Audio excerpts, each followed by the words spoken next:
Well, thank you for coming tonight. Welcome. My name is David Skidmore. I teach in the Department of Political Science here at Drake. And this is an event that's scheduled as part of the China Symposium that's been going on all of today. And this event, like the day's activities, is being co-sponsored by our ambassador in residence, Terry Branstad, by the Office of Global Engagement, and this particular event also by the Department of Political Science.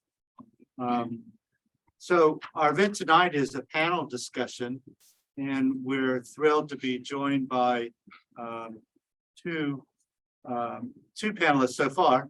We have a scheduled third panelist who's not yet with us, but we hope will be joining us shortly. And if and when he joins us, then we'll introduce the third panelist at that point. But we have with us tonight John Owen, who is a professor of politics at the University of Virginia and a faculty fellow at the Institute for Advanced Studies in Culture. John has written a series of influential articles and books on the intersection of history and theory in international relations. We also have Symposium, who is a senior fellow and co-director of the East Asia program and director of the China program at the Stimson Center. And she is a widely followed expert on Chinese foreign policy. The topic of our event tonight is the United States and China, can a Cold War be averted? ? We had this afternoon, we heard from John Pomfret, who has written a widely read book on the history of U.S.-China relations. And he gave a definitive answer that we're already in a Cold War. So we'll find out from our panelists whether they agree with that or not. But let me give a bit of a preface, and then we have a series of questions that I'm going to pose to our panelists, and then we'll talk we'll work through our questions for a while, and then in the last 15 minutes or so, we'll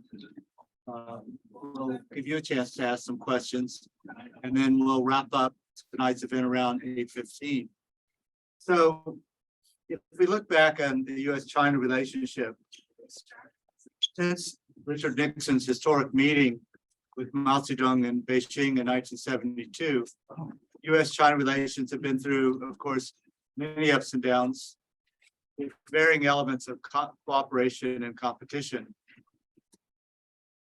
There have been high points in the relationship, such as Deng Xiaoping's visit to the United States in 1979, and moments of serious tension, such as the period following the Tiananmen Square incident of 1989, or the NATO bombing of the Chinese embassy in Belgrade in 1999. But the present downturn in relations feels different in that official perceptions in both capitals appear to have hardened into the view that the other side poses a long-term strategic threat to their own country's vital interests.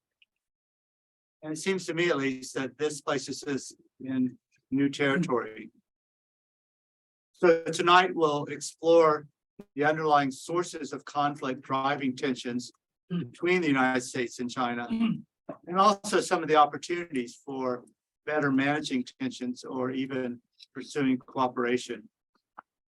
So I'd like to ask John and Yun-Sun the first question, which is, I'd like you to indicate, I guess, first, whether you agree with my assertion that relations are now colored by perceptions of strategic threat. So if you agree with that, then do you think these perceptions are rooted in a fundamental reality? Or do you think such dire threat perceptions are exaggerated? That there's something, in a sense, they may be rooted in misperceptions. On the other hand, if you don't agree that strategic threat is the right way to frame perceptions, then what's the more accurate description? So let's start with Yun-Sun. How would you, answer those questions, Yun-Sun? Sure. Thank you very much, David. Thank you for the invitation to be here. I think the question is very insightful because it really cut to the chase to the core issue of perception, right?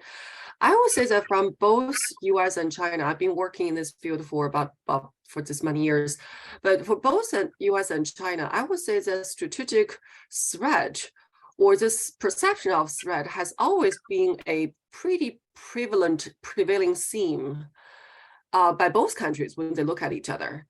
For China, even today or even 20 years ago, United States was seen as China's single largest national security threat. It's the only reason that China is not reunited with Taiwan. So the clear sense was that the United States was viewed as a threat, although at the same time, it was also viewed as an opportunity. I think the same thing is also true for the U.S. perception of China, even at the peak, during the peak of the era of the engagement. You might remember that the China threat, the theory of China threat, was also very popular among the grand strategists. So I do agree, but I also think that this perception of strategic threat is not a terribly new phenomena. For it to be the dominant theme and basically overcolors every single other issue, that is relatively new. But it's partially, I would say, it is based on reality. But the trick is that how do we accurately assess that whether this is exaggerated? And many people would argue that strategic threat apparently is not the only angle that this relationship can be viewed or should be viewed. There are a lot of other issues, convergence of national interests, rather than, because it's not a purely divergent national interest between US and China. And the challenge is that what is the most accurate or comprehensive description that will encompass all these different angles that are true reflection of the complexity of US-China relations. And so I would say that a key question that people might ask, which I call the mother of all questions, is that in order to decide what is our China policy and what is this, I would say the end question is, what is the end game that we're seeking? What kind of relationship we're trying to establish with China? And what kind of relationship in the end do we see coexistence? Because if you think about it, competition is a means to an end. Competition by itself is not an end. So until we have a clear definition of what China is and what kind of relationship we seek with China in the end, I feel that whether China is a strategic threat, yes, it is, but is it only a strategic threat? That really depends on how we see the end game of our relationship with China. Thank you. Great. John, you want to take a hack at this? Well, that was a terrific answer. You almost talked me in, Yun-Sun, you almost talked me into adopting this phrase strategic threat, but I'm going to hold back a little bit because I think threat is, it's a serious word. Strategic also is a little scary.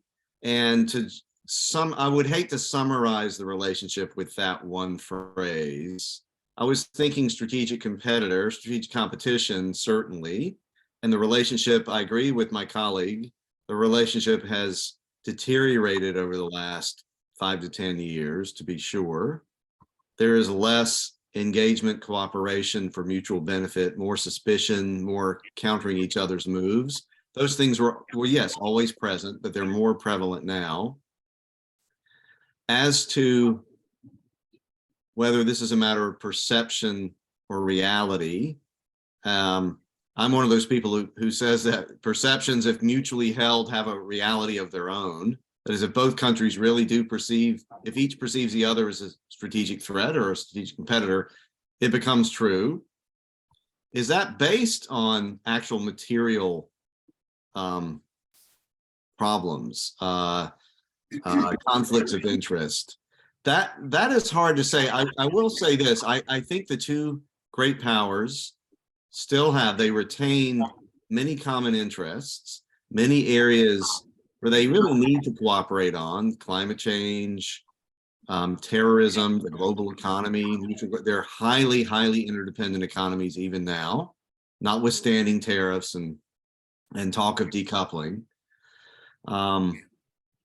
That said, I think that the way the Biden administration puts the matter is quite serious. And by that, I mean the way that President Biden is fond of saying that China and the United States are in a contest over whether democracy or autocracy is the better system.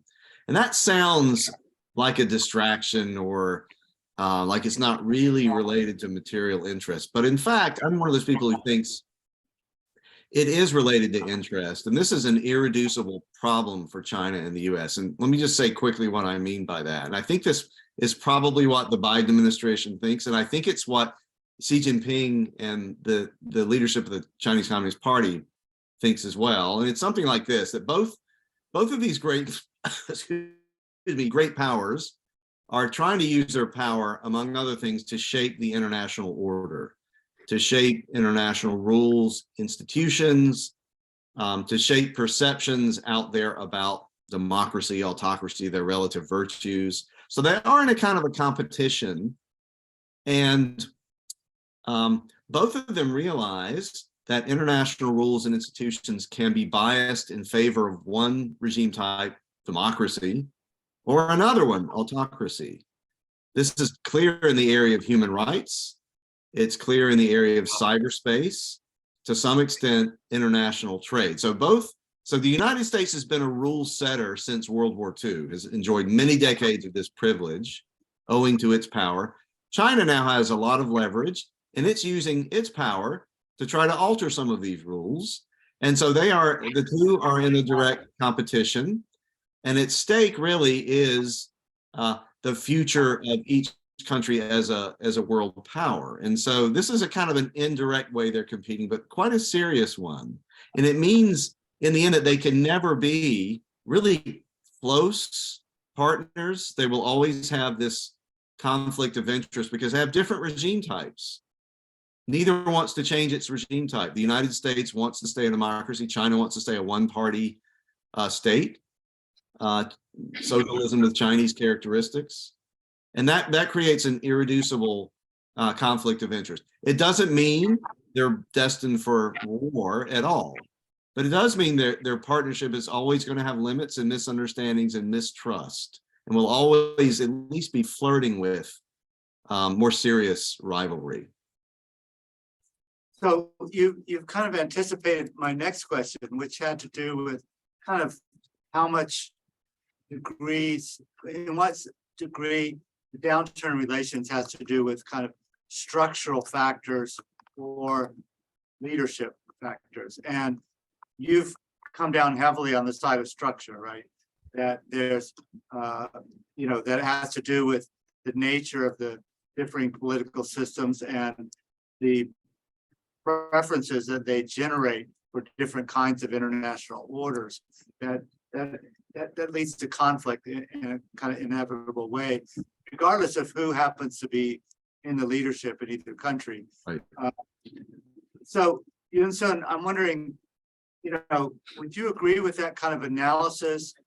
And is there any, room for individual leaders to kind of make choices that can, that can move us past kind of these structural differences and structural factors? There are other structural things that are sometimes mentioned, the power transition theory, right? That China's surpassing the US. Well, when one country rising powers, threatens to surpass an existing hegemon, that automatically creates conflict, right? So how much do individual leaders have, I guess, freedom to act within these structural constraints to actually improve relations, or on the other hand, to throw them into, a wrench in the gears? That's a very interesting question, because we all know that multiple factors contributed to where we are today, and not one single factor probably can explain all. Since 2012, I think after, I believe it was Ken Liebersol or Jeff Bader, Ken Liebersol, and Wang Jisi wrote that famous paper about the structural conflict between U.S. and China. I think the theory of structural conflict being the prevailing definition of or the ultimate origin of the U.S.-China problems has been the popular argument. But at the same time, I think their paper also predated the Xi Jinping's ascension to power. And what we have seen since 2013, since Xi Jinping became the top leader of China, is really, some would say, is an acceleration of the trend. And there have been a debate as for, is this Xi Jinping, or this is just naturally where China has come to? Because China has been building, remember the Biden by this time, and height its strength by this time, but again, height and bite by themselves are not the end, another end result that China was seeking. They were a means leading to an end, right? And then for the Chinese, their introspection, then building our strengths must to come to something. And I think that's the theory that Xi Jinping has adopted, which is what Mao Zedong made China independent, Deng Xiaoping made China rich. I'm going to make China strong. And that's also the assumption that has been challenged, that is China still prioritizing economic growth and economic practicality, like it has since 1979. And many would argue that, well, Xi Jinping does not subscribe to the same assumption about China's single most important priority should be focused on the economy. Therefore, China could afford sacrifice some of its economic interest over other interests that China perceives as important, such as national security, or is, for example, its competition with the United States, or its issue with Japan, you name it. So the question is this Xi Jinping alone, or is this actually a conglomerate of different factors, including China's growing national power, including the leadership factor? No one can deny that the strategic personality of Xi Jinping is behind a lot of these trends. And I think the way that the Chinese domestic politics has turned out also has had a significant impact over how U.S. perceives China, and how U.S. predicts about China's future.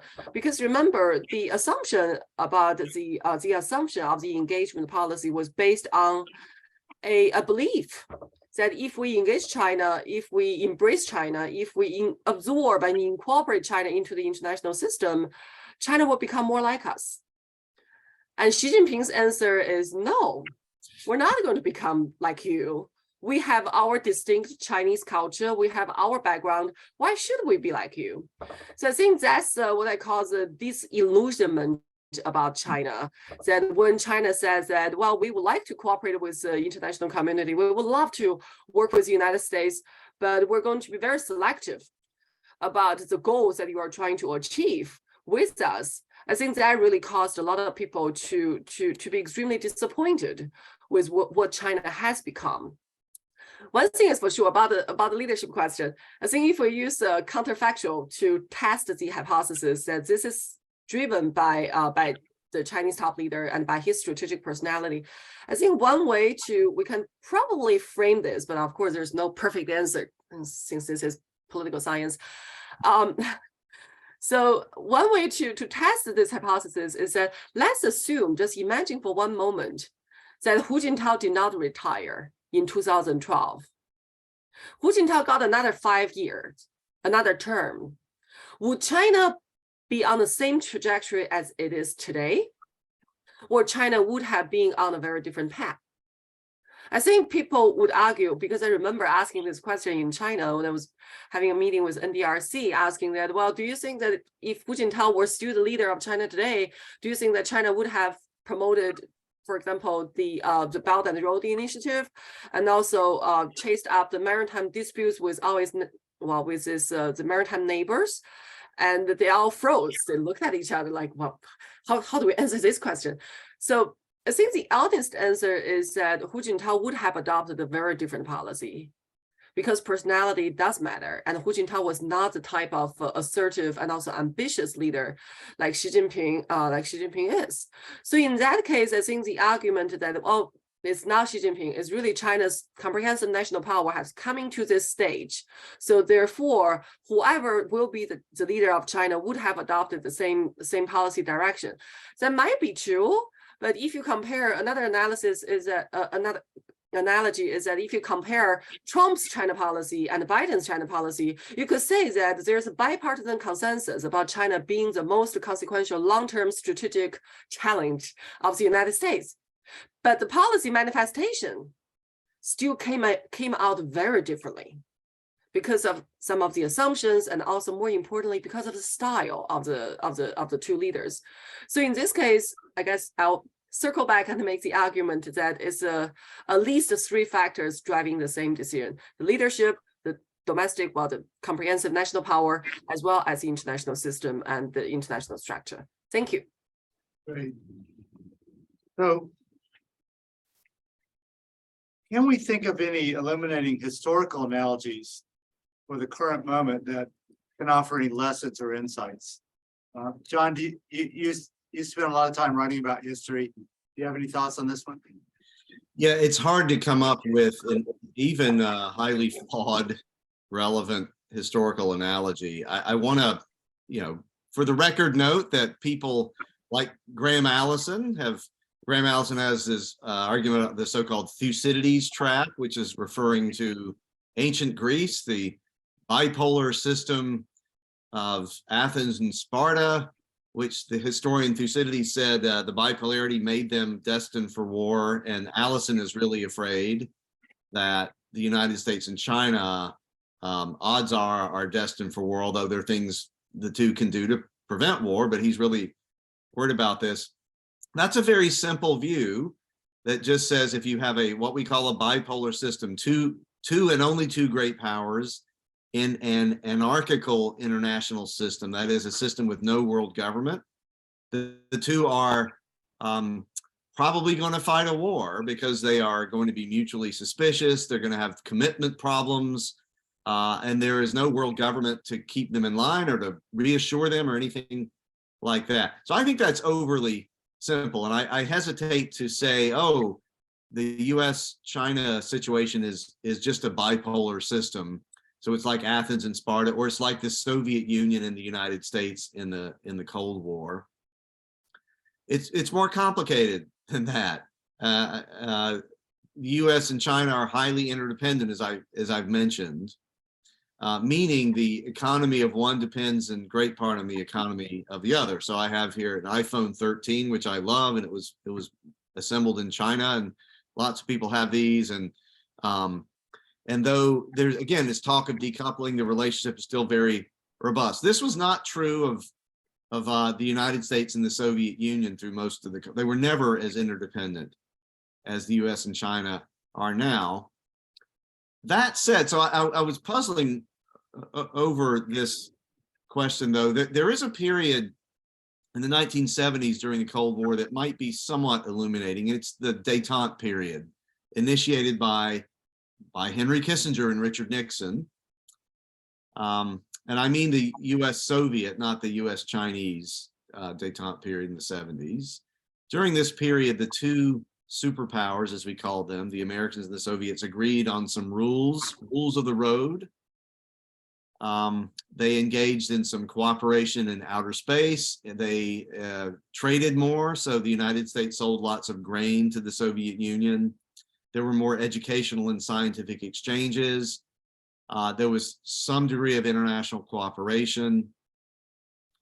And it was okay. It was I'm old enough to remember this. I know you're not, David, but and when Jimmy Carter took the White House in 1976, there was talk that the Cold War is over, that people were referring to the Cold War in the past tense. Of course, we now know it wasn't over. It really restarted later in the decade.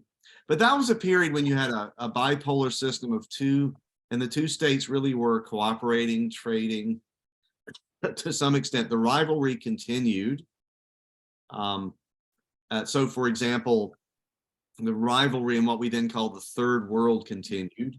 in the Horn of Africa and Somalia and so on. And then the Soviets invaded Afghanistan in 1979 on Christmas Day, and that really scuttled détente. But in any case, what I'm belaboring the point because I think you can have a bipolar system with heavy cooperation, still a degree of mistrust. It can break down as the Soviet American one did, but there was a lot of mutual gain in that period as well. I do want to highlight one thing that we really can learn from these bipolar systems of the past.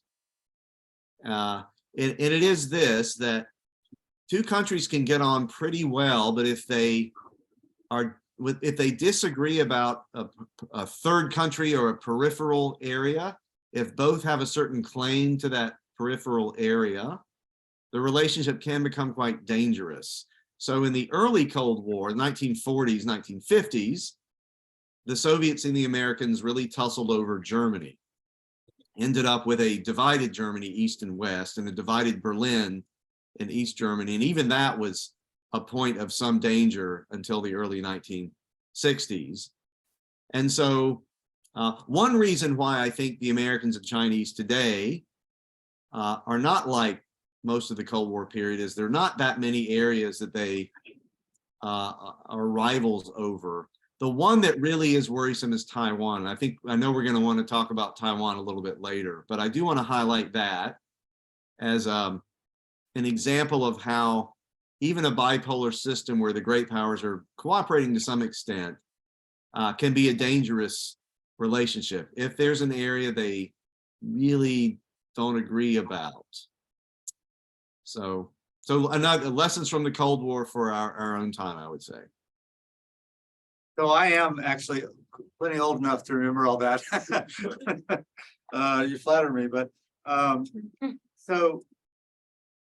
actually I did my first book was on Jimmy Carter's foreign policy and détente, and what really brought détente down, in my view at least, on the U.S. side was the domestic politics of trying to have good relations with the country and have the competition with the country. It's very difficult politically at home to have both.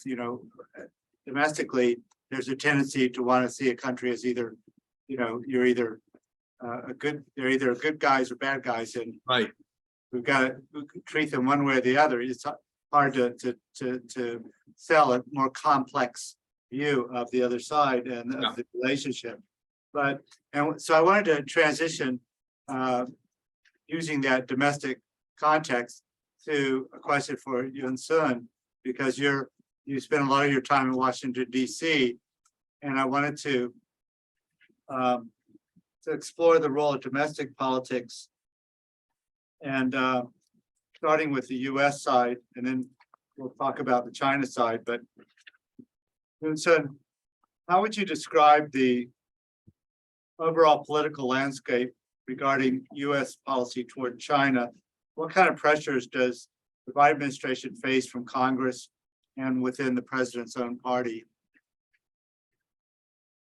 There's tremendous pressure. And I would say when we say that China is no longer adopting or following economic pragmatism, and China, well, the economic pragmatism is being overtaken or overwhelmed by this political ideology or this political frenzy, I think to a certain extent that is also true in the United States.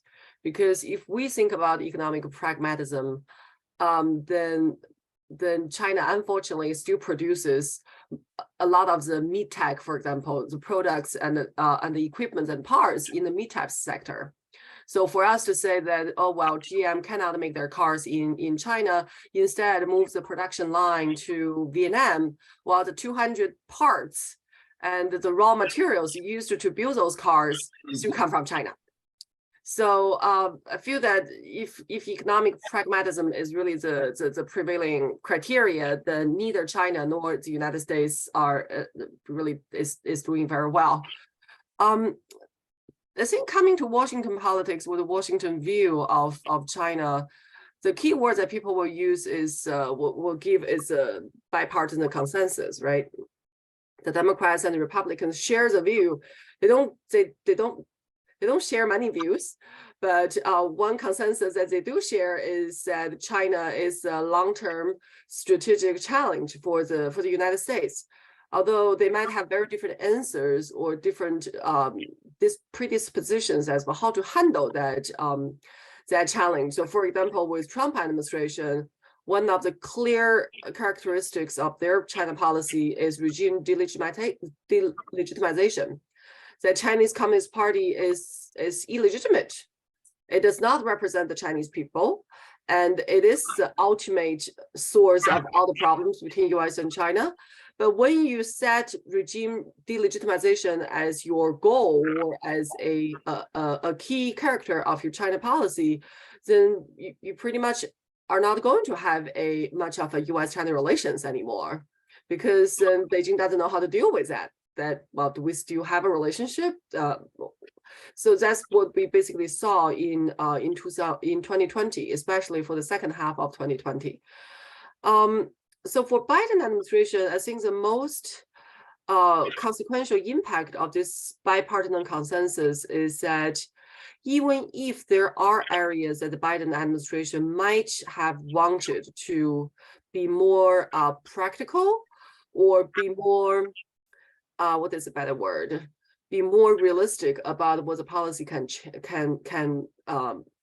bring about, can achieve. The political pressure is limiting the available options and also the room for maneuver for the Biden administration.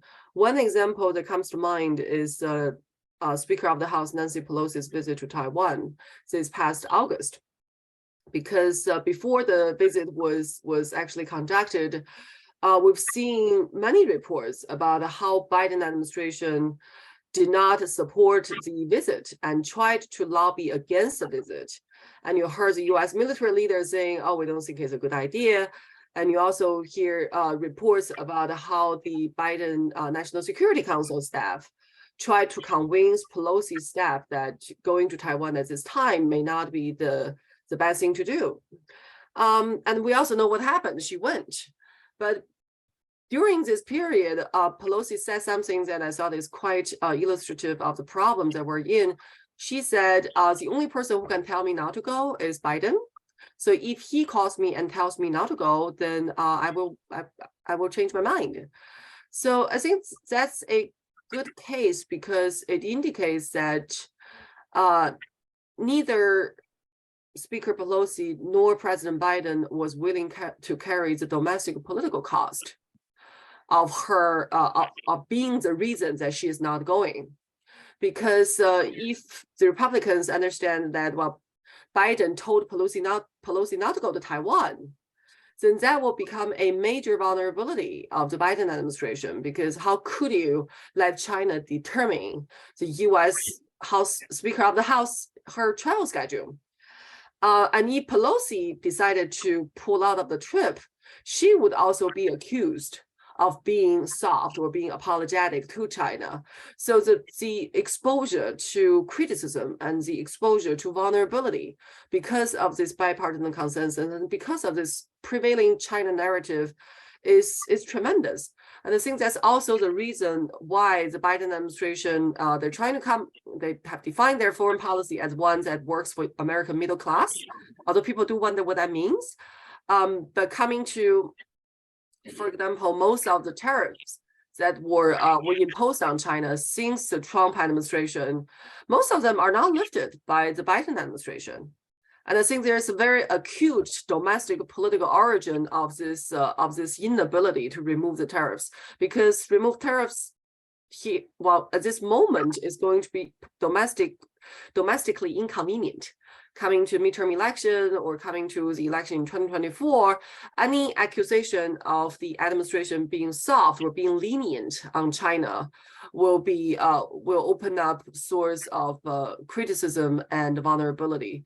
So I think that's really the gist of it. It limits the possibility and the maneuverability for Biden administration to adopt more practical policy on China that the Biden administration or the government probably would have adopted without this this prevailing China narrative. Thank you. Very good, thank you. John, did you have anything to add on this topic? It clearly is bipartisan. How we got to this point is, I think, a pretty complicated story. I think part of it is the rejection of what we've called globalization by middle America. That is to say, the impetus to open economies, to open the American economy to free movements of capital and goods and services and even labor. That is, Donald Trump won the White House partly on the back of rejection of globalization. And this created trouble for Canada and Mexico, for South Korea, for Europe, for all sorts of US trading partners, not just China. But that's part of it. US lost a lot of manufacturing jobs to China, according to econometricians, in the first decade of the 21st century. Then there's also something Yun-Sun mentioned a few minutes ago, this expectation that Americans and Westerners had for years, the 90s, the early 21st century, that China was going to continue with economic and political reform and was really destined, probably, was going to find irresistible democratization, that it was destined to become a multi-party liberal democracy, just like, you know, the Soviet Union and a lot of East Asian and other countries had done. Why would China be any different, right? That hasn't happened. China has, under Xi Jinping, become more authoritarian. And I want to mention also the China's, the Chinese official attitude and practices toward human rights, let's just say, are at great odds with those of the average American, certainly American politicians. And so in Congress, there's a heavy human rights lobby that doesn't like what it's seen in Xinjiang, doesn't like what it saw in Hong Kong in the last couple of years. All of these things have kind of converged to bring about a bipartisan consensus that China is not the country that Americans thought it was 20 years ago. I want to mention the other big bipartisan issue is Russia, the Russia war in Ukraine. Not 100% bipartisan, but majorities in both parties also favor US backing Ukraine. So it's these two areas, other great powers that have authoritarian governments. That's what the Republicans and Democrats can agree on. And that's about it. They can't agree on anything else. So the Biden administration recently released both a national security strategy document and a major set of policy announcements involving restrictions on the transfer of semiconductor chips and technology to China. Taken together, what do these pronouncements tell us about the direction of US policy toward China? Who would like to jump in first? Yun-Sun, would you like to say something? I think I've gone first for a number of questions. I'd like to Okay. leave the opportunity for John as well, if that is okay. Sure. Yeah, the executive order, I'll group that with the so-called Chips and Science Act, passed this past summer by healthy bipartisan, in both houses of Congress, signed by President Biden. These are signs of the deteriorating relationship between the two countries. The CHIPS Act is interesting because it's flat out industrial policy, which the United States is reluctant to engage in, certainly overtly, but it's pumping up the American semiconductor industry, investing in that. It's also trying to limit, so it's creating high-tech, high-value American jobs. It's also trying to keep China from becoming the global leader in semiconductors and therefore in high tech. There are all sorts of reasons why the United States doesn't want that. Trade reasons, competitive reasons. Also, semiconductor can be used in the military, can be used in surveillance, all kinds of things. So that the United States, that bipartisan majorities in both houses could see their way to doing this pretty unusual thing is telling us something about a great worry about China and choosing this strategic high-tech area to do it in. Same story for Biden's executive order of, I guess it was last month. This is again trying to limit, contain China's ability. China is quite ambitious in high tech and artificial intelligence, in quantum computing, and semiconductors. The world leader in semiconductors now is Taiwan. But China is ambitious here. So yeah, just to bring it back to my initial point, this is a concrete example. These are pretty unusual steps. They sound a bit Cold War-ish, right? Back in the Cold War, the United States limited exports of technological material to the Soviet Union and cajoled its allies into doing the same thing. And I want to mention too, the United States, I'm sure the Biden administration is working on European and East Asian allies to follow suit, because if they continue to export technology to China, then American measures won't really have much effect. So we'll see how far this goes. We'll see if US allies and partners agree with the United States on this. But the fact that this is coming out of Washington, I think, is quite significant. So Yun-sen, before you weigh in on this question, I'm going to have you pair it with the next question, and that is on the China side. The 20th Communist Party Congress just concluded. So what can we learn about Chinese policy toward the US from Xi Jinping's report to the Congress and from the new leadership announcements? So if you want to sort of talk about both the recent steps the US has taken that may give us a sense of the direction America is going toward China, and then what we could tell from recent Chinese initiatives about their direction in dealing with the US. I think just to wrap up on the question about decoupling, I guess the question for someone like me is that decoupling of what? Because yes, we're looking at the attempt to decouple on the in the high tech sector, and I think there are very clear indicators that the decoupling in these sectors are already very well under the way. But if we look at the whole plate of the US-China economic and trade relations, then is decoupling happening on all levels, or is happening mostly on the high-tech level, the high-tech sectors? And I was just looking at some of the data. Last year, China's import of American soybeans was still as high as 32 million tons, right? So are we really decoupling on the agricultural front? And if you look at, for example, China's production of batteries, China is the largest producer in the whole world, coming to, for example, battery for electronic cars. So can we really decouple ourselves from China in this regard? And another example that comes to mind is because of China's policy and record on Xinjiang, on the Uyghur issue, we have put products from Xinjiang and products with components produced in Xinjiang under sanction. But what we come to realize is that Xinjiang also produces the overwhelming majority of the silicon used to produce solar panels in China.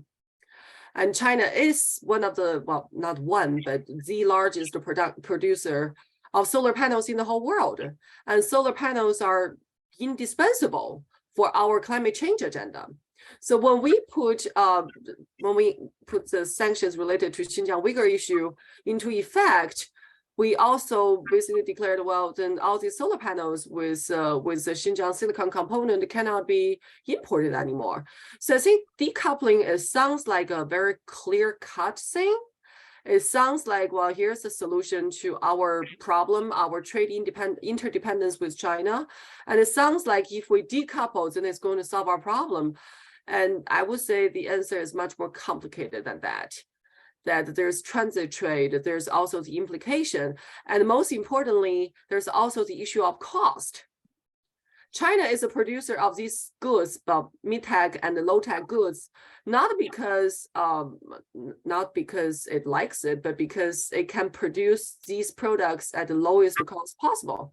So if we follow the economic logic, unless American consumers are willing to pay for much higher cost and much higher price for the same products, in order for the supply chain or for the production line to be moved out of China, then I think there's a lot of debate and issues that need to be articulated here. On high-tech sector, there's no doubt decoupling is already happening. And I think is also coming to, I think more and more people are talking about, well, given China's inability to break through the barrier or to really upgrade themselves into the most high level of semiconductor chips, basically is 7 nanometer, right? Anything 7 and below, China cannot produce, but everything 14 and above, China can produce. So the vulnerability is very limited to the most highly advanced semiconductor chips. So in that regard, I think the US is looking at a pretty real possibility that we will lead China by one generation coming to at least the semiconductor chips. And it's not an issue that the Chinese have sufficient amount of leverage to retaliate against the United States, which is why if you look at China's reaction to this series of policies and also executive orders, it's pretty thin. And that really doesn't sound like China. China always tries to retaliate and retaliate proportionally. If you look at for example, the tariffs that China counter-imposed on the United States after Trump administration announced the tariffs on China, they cannot match it because U.S. simply imports so much more from China. They cannot match it, but they put up a fight. But coming to high tech, especially sanctions on semiconductor chips, we're not seeing China putting up a fight, because China still want to maintain whatever limited access that is still being left by the existing framework of restriction. But then again, what is the end game here? It goes back to the end game question. We're trying to lead China because we want to prove that we're superior, or is in fact the Cold War or the new Cold War argument that we compete with China and eventually this is a contest for survival. Is only one man can be standing by the end of this by the end of this game, and it's unclear to me that what is the end game that we're envisioning here. So coming to the 20th Party Congress, if you read the report that Xi Jinping delivered at the party Congress, America does not appear in that report at all. The Chinese do not make a reference to the United States really in that report. You will see reference to, for example, some countries who practice hegemonism, unilateralism, protectionism. So you know that China is very clearly pointing a finger at the United States, but they don't name the United States by its name. But that is to say that the reference to, or the implied reference to anything related to the United States has not been particularly positive. And most importantly, two things disappeared from the 20th Party Congress report. The first one is Deng Xiaoping's mantra that have been inherited by consecutive Chinese leaders, that peace and development are the two themes of our era. And it's regarded as important because it defines that, well, peace is the main theme, so we do not need to prepare for war. And two, development is a theme, therefore we need to prioritize economic development. That mantra has been taken out of the Party Congress report. And the other one is the reference to the window of strategic opportunity, or the strategic window of opportunity, which in the past has indicated the Chinese leader or the Chinese government still sees that China has some room to grow within the international system without being suppressed by the United States. But now that specific reference is also gone from the Chinese Party Congress report. Instead, what has replaced it is the much higher number of reference to national security. And Xi Jinping talked about the big wave or the big storm that is going to come, which indicate a very negative and gloomy outlook of China's external environment. And that has significant implications for China's policy down the road. But good news, having talked about bad news, good news is that if you look at what happened in Bali, it does give some people some relief or reassurance that at least the two leaders through their 3-hour summit, they were trying to put a floor to the accelerating competition, the contest for superiority between US and China. For the rest of the world that is worried about, well, what if US China really get into a military conflict?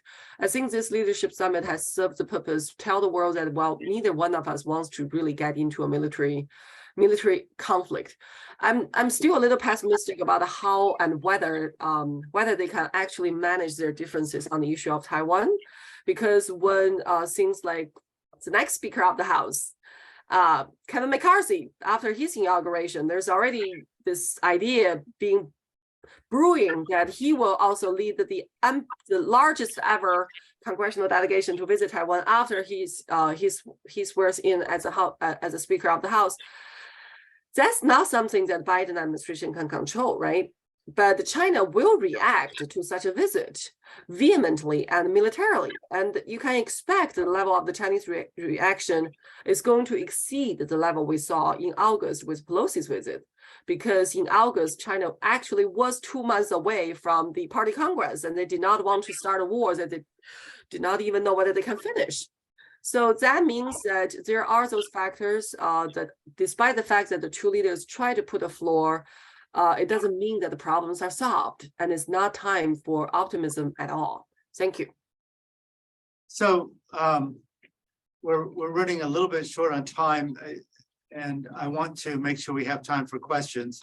So I'm going to do something very unfair, which is ask you for very brief remarks about Taiwan, which is it's very unfair because it's such a complex issue. But we had a formula surrounding the relationship between the US, China, and Taiwan that since the late 70s provided the basis for a certain stability and at least kept the peace in the Taiwan Strait, even though the underlying dispute was not resolved. And it appears that the basis for that stability is eroding rapidly. Can it be, restored? Can that formula be resurrected? Can it be, or do we need to move on to some other kind of understanding, some other kind of basis for peace, or is that just not possible? Any quick thoughts? Well, I will say, officially, the United States position hasn't changed. It's there's only one China. Unification of China cannot be unilateral; it has to be agreed upon. No war, that sort of thing. Taiwan also has not declared independence, and China is committed to the peaceful reunification as well. So those are fit. Now, we all know political signals have varied. This is what you're talking about, I think, David. In addition to Speaker Pelosi visiting and Speaker-to-be McCarthy apparently visiting, President Biden himself has been much more explicit about America's commitment to defend Taiwan, going against the tradition that was occasionally broken in the past, but it's a tradition of ambiguity, right? We're not going to talk about it because we don't really have to. For some reason, President Biden thought he had to more than once mention this. This can be read in both Beijing and Taipei as a kind of signal, but what is intended by the Biden administration, we're not quite, or President Biden himself, we're not quite sure. And then the Pelosi visit triggered quite impressive live fire exercises by China in Taiwan's territorial waters. Missiles flew over Taiwan, the island itself, and so on. And that's intended to be intimidating, and it was. So things are looking more dangerous, even though the official policies haven't changed. So my hope on this is because the policies haven't changed, they won't. that I guess Speaker to be McCarthy is going to go.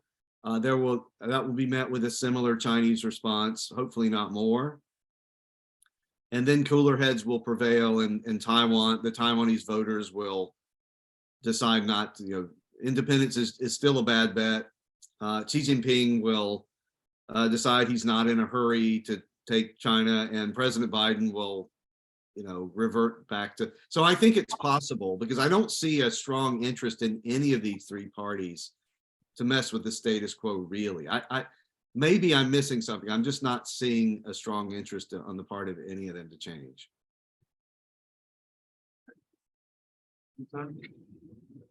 Yeah, I really admire how John framed this, because I might have a slightly different view. I believe that all three parties are trying to change the status quo without actually acknowledging that we want to change the status quo. And at the same time accusing the other party for changing the status quo. Because the reason I believe that all three parties want to change the status quo subtly, but does not come to the breaking point, is that, well, we know China wants to change the status quo, right? China never has been shy to talk about, well, we want unification, that unification has to be achieved, must be achieved. And Xi Jinping also said, well, the issue of Taiwan cannot be passed from generation to generation. And it's that sense of urgency, and also China's enhanced military pressure, the gray zone activities, economic enticement plus economic coercion, so, and also psychological warfare, cognitive warfare. So all those are the Chinese instruments were in their toolkit to pursue, basically to push for the promotion of the unification. So I think the Chinese intent is in fact quite clear. Then coming to how to interpret Taiwan's intention, I think there are different views. So if you read, for example, Taiwanese foreign minister saying that, well, Taiwan is a country, that this country, our country, our basically we're not only de facto, we're de jure a legitimate sovereign state. Then you have to wonder that, does Taiwan see itself as an independent country? Of course, I think Tsai Ing-wen has been very careful about how to present that narrative, because she always refers to ROC. She doesn't really say ROC or ROC Taiwan. It's the term that she usually uses is that this country and this country's democracy and this country's people. So you have to wonder. I think I would understand why China is extremely anxious about DPP, because if you look at the party charter of the Democratic Progressive Party, independence is pretty clearly stated in the charter of the party. So for the Chinese, when they look at the Tsai Ing-wen's policy, they cannot help but assume the worst intentions that she has. And one interesting distinction that the Chinese point out is that in their view, DPP does not pursue independence, because for DPP, Taiwan is already independent. So the independence does not need to be declared. It is already an independent country. So I think in that sense, it's at least the worst debate. That is Taiwan trying to change the status quo. A lot of people in the US will say no, but Tsai Ing-wen is not trying to change the status quo, which I think will put additional stress on US-China relations in 2024. Because Taiwan is going to have the next presidential election in 2024. And if the politics goes as where it is today, then the DPP candidate will win, which will be unprecedented in the history of the electoral politics of Taiwan. Since Taiwan started the election in the 1990s, there has not been one party able to prevail in 3 consecutive terms. So if DPP wins again, it means that DPP will be governing Taiwan for another term, and I think China will be extremely anxious about what the political implication of that is. So last but not least, coming to U.S. policy, I know that we always state that our one China policy has not changed, but if you look at how we frame it, it used to be Taiwan Relations Act plus three joint communiques. But under Trump administration, when the 6 reassurances was declassified, the 6 reassurances was also added as one pillar of our one China policy. And you can imagine the implication of that. I think if we're honest, in light of the great power competition, strategic competition with China, the whole plate, or I call it tectonic chains, the whole continent of US policy towards China has shifted. Then Taiwan as one issue sitting on that continent is no longer at the same place that it was, because the whole plate has already shifted. So I don't think that the US is supporting Taiwan independence. And honestly, what China has offered in terms of peaceful unification has no market whatsoever, and public opinion support in Taiwan. So I think from that perspective, US is strengthening defense cooperation with Taiwan. And I think the most innocuous interpretation of that is that, well, Taiwan is under increasing threat by mainland China. So therefore, we need to bring up Taiwan's military capability. But is that all we think? I doubt it. All right. I just want to say, I don't doubt, I accept your very astute analysis of how each side is pushing within the boundaries. And maybe the pushing is going to become dangerous. Maybe it's already dangerous. I do think when I say China is sticking with the status quo, I just mean they intend eventual unification. They always have, but they haven't done a blockade, much less invaded. And I have trouble seeing that they have a real interest in pushing things at that point. Maybe I'm wrong, but say a blockade, which would be quite provocative.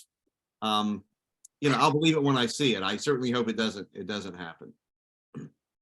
Oh, I think the Chinese will try. They will at least give it a try and see how the see how the Taiwanese and also the Americans will respond to it. And honestly, it is going to be a pretty difficult situation to deal with. Taiwan has limited energy resources. So if China imposes a naval blockade, is US going to do what? Right. So I think, yes, I agree with you. I think the blockade, and not just a partial blockade, a full blockade is one scenario that people are most worried about these days. So we're gonna give the folks here a chance to ask some questions. I will ask you to share your name when you ask your question. Keep your question brief, please.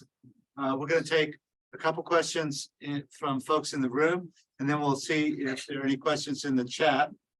No? Okay.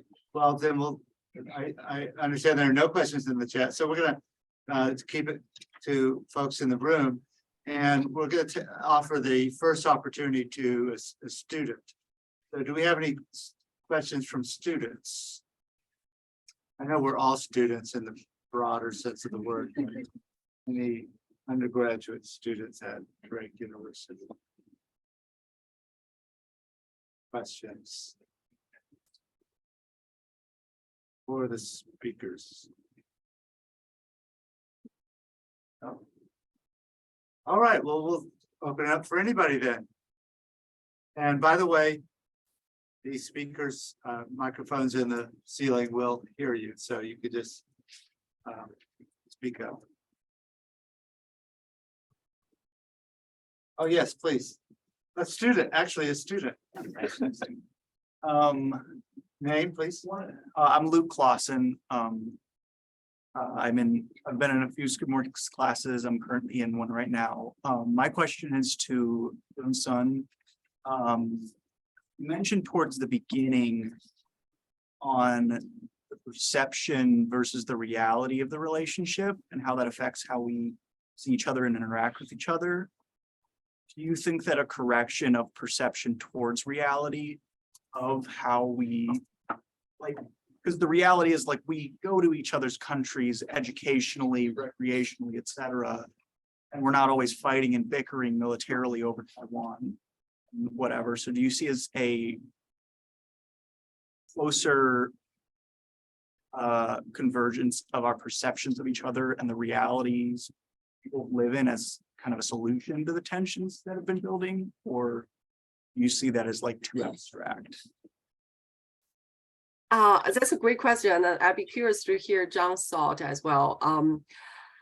So between US and China, 10 years ago, there has always been this calling that US and China need to know each other better. That the problem is because misperception, is because misunderstanding, that we see each other as a threat because we didn't know how benevolent they actually are. We hear this argument mostly from the Chinese side, but once in a while we also hear this from the United States that, oh, well, maybe we need to know China better.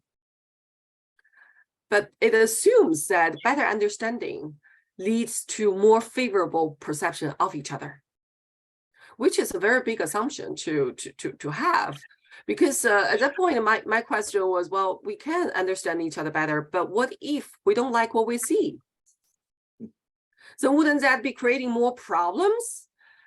And I think that this illusionment about China is probably one testament of this problem, that we've been trying to understand China, and then Xi Jinping came around and tell us, well, actually, this is China. And let me give you a very clear version of what the rejuvenation of the great Chinese nation looks like, and what is the China dream, and what will we eventually want, which is national unification. And I think that really creates a lot of disappointment here in the United States. So I don't necessarily believe that better understanding will necessarily lead to better relations.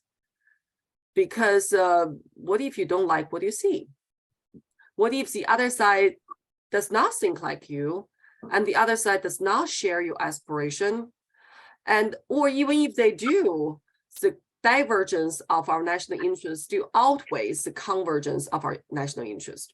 If we look at the lack of cooperation between US and China in the past number of years, it's not because there's no issues that requires great power cooperation, right? Climate change, nuclear non-proliferation, food crisis, energy crisis, you name it. But there's no cooperation, or there's very little, very thin cooperation, because I think of course, the Chinese see it as a transaction. You want our cooperation, you better give us what we want. And you know what we want, which is Taiwan. So from that perspective, I think the issue of cooperation, it sounds like a no-brainer. Of course, US and China should cooperate, but I also want to remind people there are profound reasons why they're not. Thank you. Yeah, I can say Yunsun's provoking me to say something, which is great. People-to-people contact, to the questioner, people-to-people contact is usually great, not 100% of the time, usually. So students, tourists, we have at my campus, on yours, lots of Chinese students. I've been to China a number of times, and so on. And you know, when you meet people and get to know them as people, you realize, they have some of the same concerns I have. I want to separate that out from what Yunsun is talking about. On the official level, I do think that particularly the direction Xi Jinping is taking China in is quite, and this accounts for the bipartisan nature of what's going on in Washington, quite alienating, I would even say, to kind of average American opinion about what a good system of government does and it is like. And so I agree with her, with my colleague, that a closer study on the official level is probably not going to make progress at this point. 20, 30 years ago, yes, because again, China was on the path of reform, but it's not anymore. But I want to separate that out from what I think was the thrust of your question, which is, can we, in people-to-people contact, can we overcome this perceptual divide? I think we can as people, but I do think the countries themselves are becoming more and more detached from that kind of solution. Well, I'll insert something here too, is that I think that there was a time, and maybe in the 1980s was at its height, but I even saw it, later in the 90s and beyond, where many average Chinese actually had quite idealistic views about the United States, Hmm. kind of puts the United States on a pedestal, right? And they weren't realistic views of what America was really like, right? I mean, we never met their expectations of how our society actually worked, right? It wasn't so wonderful as they thought it was. Chinese have had more access to information about the United States, they're now saying, you know, especially during the last 5 or 6 years, their views of the U.S. have, and actually the 2008 financial crisis was a big wake-up call, I think, as well. Their views of the United States have changed dramatically and are less, and maybe even too far in the other direction, right? They underestimate how resilient the United States is, perhaps overestimate how weak we are and things like that. But so Yeah. David, I want to throw in the global, we have data on the global reputation of democracy, and that's also fallen in the last 20, 25 years, which may be related to some things going on in our country. But in China and elsewhere, people don't think democracy is this magical system or the superior, greatest possible system. Some people do, but fewer than used to 25 years ago. well, let's take another question. Who would like to jump in? Another student. Wonderful. Good job. Name? I'm Trey Hall. I'm a student here at Drake. I study politics mostly. And we've heard a lot about throughout the symposium, we've heard a lot about the direction of China, especially with regard to President Xi. So I want all three of you, if you can, to describe what you think China will look like by the end of the century. End of the century? How about by the end of the decade? I wanted a longitudinal kind of response, but we could do end of decade. That works. End of the decade, how about that?